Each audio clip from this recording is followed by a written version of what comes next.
तो भाई लोग खेसारी लाल और पवन सिंह में हो गया है महाटक्कर। दोनों का गाना एक ही दिन हो गया है रिलीज। तो कौन मारा आज बाजी, तो आज के इस वीडियो में बताने वाले हैं। तो इस वीडियो को लास्ट तक देखना, तभी आप लोग को मालूम चल पाएगा। तो दोस्तों मैं बता दूं कि पवन सिंह के छत के गाना का नाम है पेरी पहनला, और दोस्तों मैं बता दूं कि खेसारी लाल का छत के गाना का नाम है सूरजबा।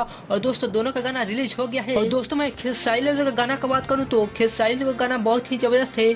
और मैं पवन सिंह के गाना की बात करूँ तो पवन सिंह जैसे पहले गाते थे उस तरह अब नहीं गा रहे हैं। और खेसारी लाल का गाना का तो जोर ही नहीं है, बहुत जबरदस्त गाए खेसारी लाल का गाना। और दोस्तों मैं खेसारी लाल के गाना की बात करूं तो 4 घंटा में 70,000 लाइक मिला है। और मैं दोस्तों पवन सिंह के गाना की बात करूं तो 4 घंटा में 66,000 लाइक मिला है, जो कि खेसारी लाल के गाना से कभी कम है इनका लाइक। तो भाई लोग खेसारी लाल का गाना देखकर विरोधी पगला गए हैं कि खेसारी लाल एग्रीमेंट में फंसे हैं, फिर भी गाना 2 ला दिया है और पवन सिंह एक ही गाना लाए क्यों। तो दोस्तों मैं बता दूं कि खेसारी लाल अपने फैंस के लिए कुछ भी कर सकते हैं, जो कि बोले थे कि जितना भी भुगतान करना पड़ेगा मैं कर दूंगा, लेकिन अपने फैंस के लिए गाना लाता रहूंगा। तो दोस्तों अगर आप मेरे चैनल पर नए हैं तो इस चैनल को सब्सक्राइब कर दीजिए और बेल आइकन दबा दीजिए, ताकि हर अपडेट इसी तरह आप लोग के पास सबसे पहले जाए।